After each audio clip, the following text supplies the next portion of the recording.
En fait, la ressource en eau est la première victime du dérèglement climatique. Les effets sont déjà visibles d'ailleurs dans un certain nombre de pays et affectent les populations majoritairement en Afrique et en Asie. Alors, les impacts, ils sont de trois grands ordres. Donc, augmentation des périodes de sécheresse, donc avec une ressource en eau qui diminue et une menace sur l'alimentation en eau potable des populations, mais surtout aussi sur la sécurité alimentaire, car il faut savoir que 70% de l'eau utilisée est utilisée à des fins agricoles. On a également une intensification des épisodes pluvieux violents, donc qui génèrent des risques accrus d'inondation avec des conséquences matérielles, des dégâts matériels et humains.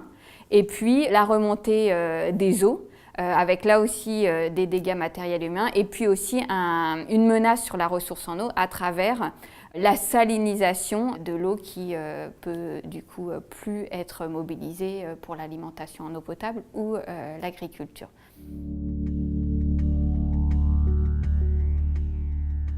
Face à ces phénomènes, on peut mettre en place des actions qu'on dit d'adaptation, c'est-à-dire qu'on s'adapte aux conséquences du changement climatique.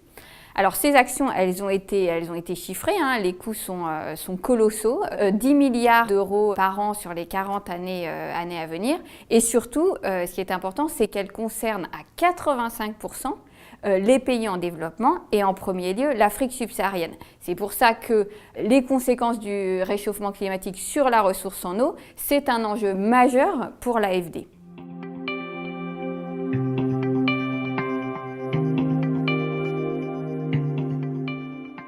Il s'agit déjà de préserver la ressource en eau, aussi bien en qualité qu'en quantité.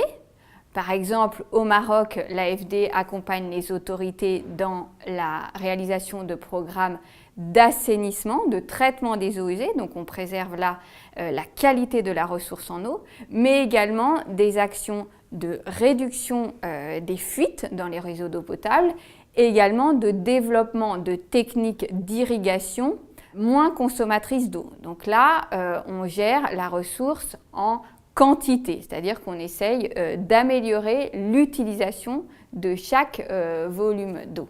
À côté de ce type d'action, on peut également réduire le risque lié aux inondations.